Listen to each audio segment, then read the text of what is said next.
Hai Kesya, kamu di sini juga. Ayo sini duduk dengan saya. Hei Nando, iya sebentar, saya ke sana. Gimana Kesya? Sudah siap belajar PPKN? Sebentar lagi kan kita masuk kelas nih. Sudah dong, saya gitu loh.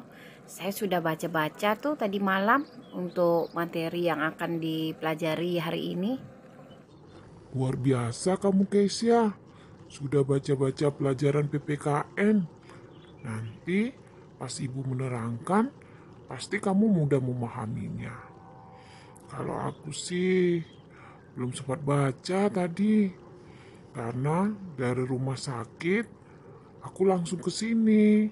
Jadi tidak sempat baca. Kamu ke rumah sakit ngapain Nando? Memangnya siapa yang sakit?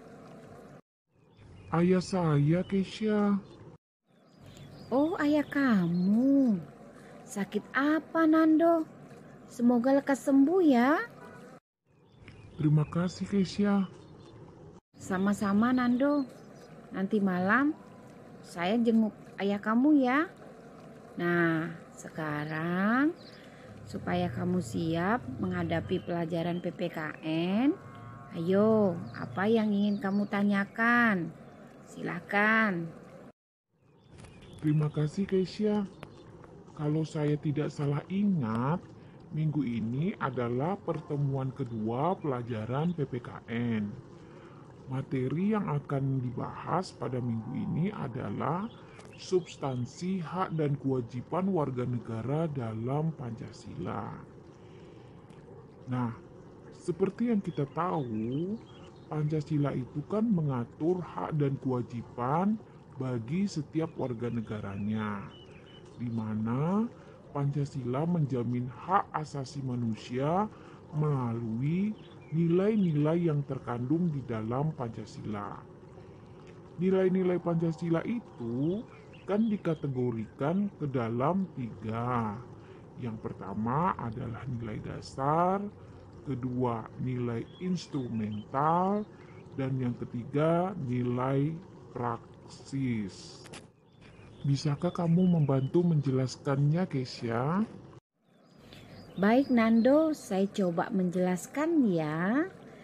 Nilai dasar itu berkaitan dengan hakikat kelima Pancasila, yaitu nilai ketuhanan, nilai kemanusiaan, nilai persatuan, nilai kerakyatan, dan nilai keadilan.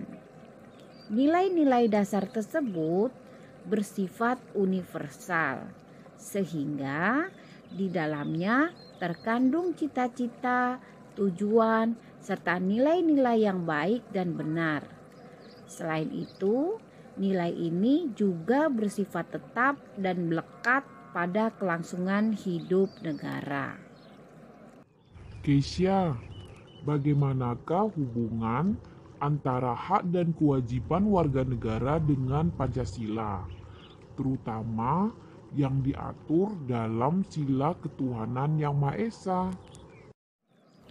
Sila Ketuhanan Yang Maha Esa menjamin hak warga negara untuk bebas memeluk agama sesuai dengan kepercayaannya serta melaksanakan ibadah sesuai dengan ajaran agamanya masing-masing. Sila pertama ini menggariskan beberapa kewajiban warga negara. Di antaranya membina kerjasama dan tolong-menolong dengan pemeluk agama lain sesuai dengan situasi dan kondisi di lingkungan masing-masing, kemudian mengembangkan toleransi antar umat beragama menuju terwujudnya kehidupan yang serasi, selaras, dan seimbang, serta tidak memaksakan suatu agama dan kepercayaan kepada orang lain. Silahkan Nando. Hubungan antara hak dan kewajiban warga negara dengan Pancasila, khususnya sila kemanusiaan yang adil dan beradab, menempatkan hak setiap warga negara pada kedudukan yang sama dalam hukum, serta memiliki hak-hak yang sama untuk mendapat jaminan dan perlindungan hukum. Nah, mengenai kewajiban warga negara yang terdapat dalam sila kedua, itu diantaranya adalah memperlakukan orang lain sesuai harkat dan martabatnya sebagai makhluk ciptaan Tuhan Yang Maha Esa, kemudian mengakui persamaan derajat, hak dan kewajiban setiap manusia tanpa membeda-bedakan suku, keturunan, agama, jenis kelamin, dan sebagainya. Luar biasa, Nando. Baik, Gesa, untuk selanjutnya kamu yang menjelaskan hubungan antara hak dan kewajiban warga negara dengan Pancasila, yaitu Sila Persatuan Indonesia. Sila Persatuan Indonesia menjamin hak-hak setiap warga negara dalam keberagaman yang terjadi kepada masyarakat Indonesia, seperti hak mengembangkan budaya daerah untuk memperkaya budaya nasional. Nah, sila ketiga ini ternyata mengamanatkan juga kewajiban bagi setiap warga negaranya untuk menempatkan kepentingan bangsa dan negara di atas kepentingan pribadi atau golongan. Sanggup dan rela berkorban untuk kepentingan bangsa dan negara, mencintai tanah air dan bangsa Indonesia, mengembangkan persatuan Indonesia atas dasar Bhinneka Tunggal Ika, serta memajukan pergaulan demi persatuan dan kesatuan bangsa.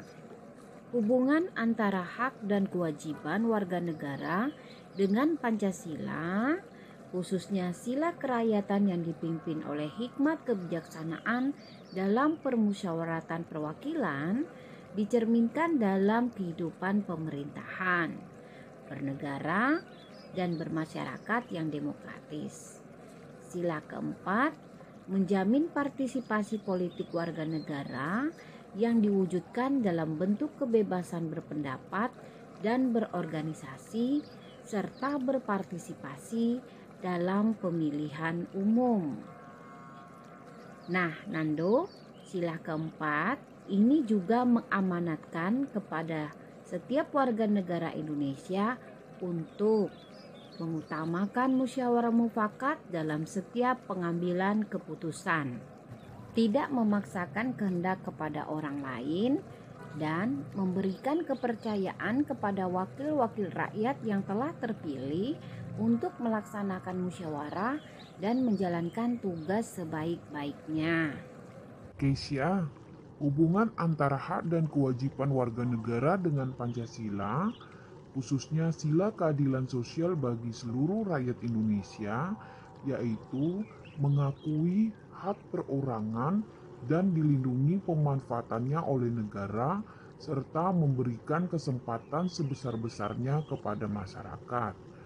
Nah, dalam sila kelima ini juga mengamanatkan kepada setiap warga negara untuk mengembangkan sikap gotong royong dan kekeluargaan dengan masyarakat di lingkungan sekitar, tidak melakukan perbuatan yang merugikan kepentingan umum, dan suka bekerja keras.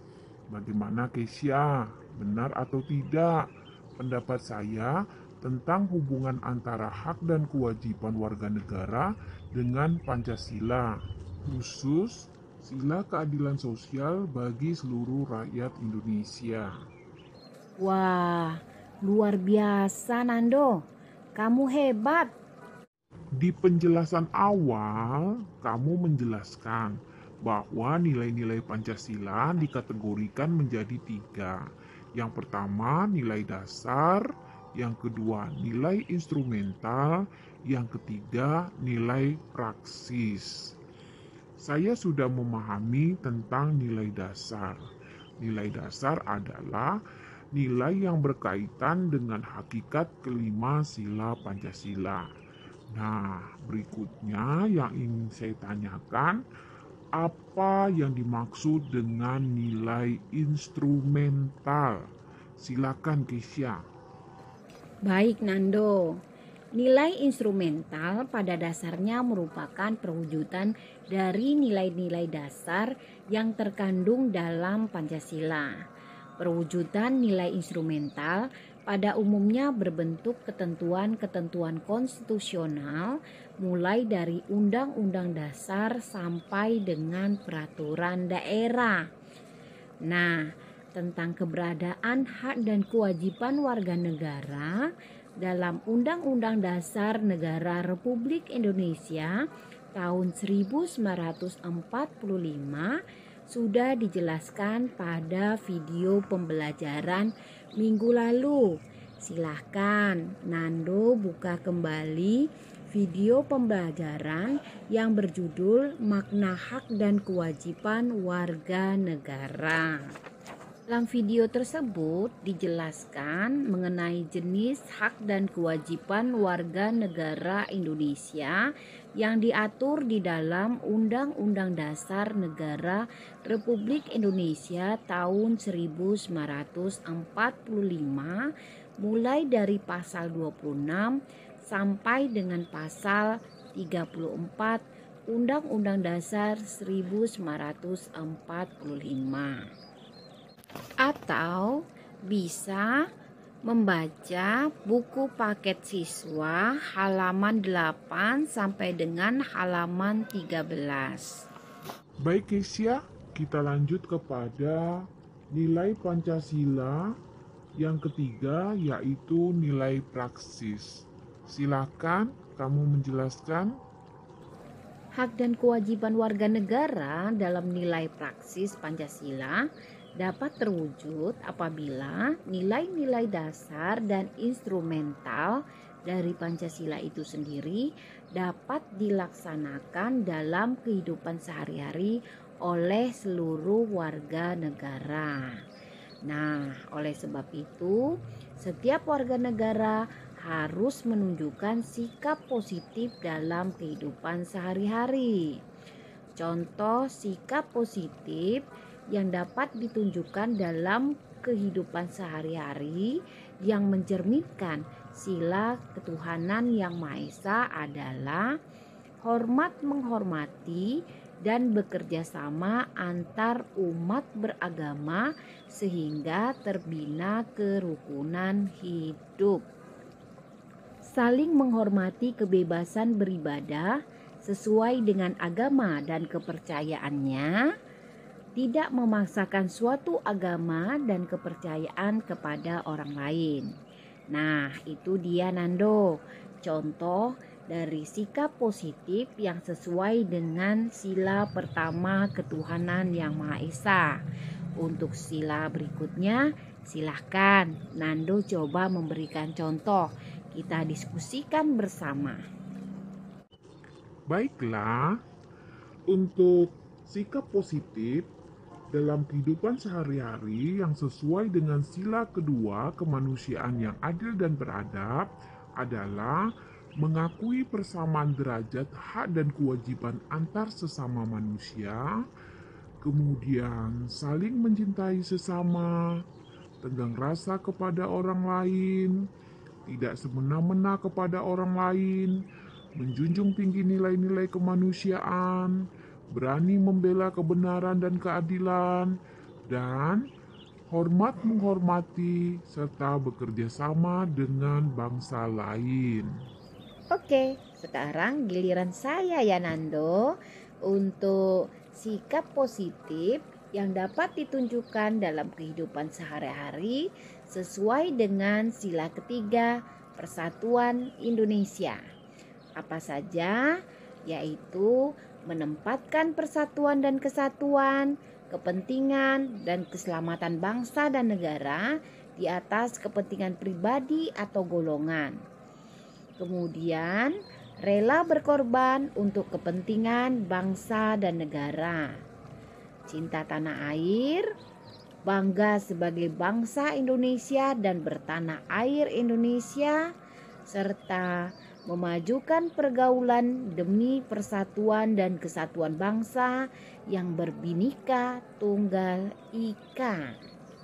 Baiklah Kesia, selanjutnya saya ya Saya akan menyebutkan sikap positif apa saja yang dapat kita tunjukkan dalam kehidupan sehari-hari yang sesuai dengan sila keempat, yaitu kerakyatan yang dipimpin oleh hikmat kebijaksanaan dalam permusyawaratan perwakilan.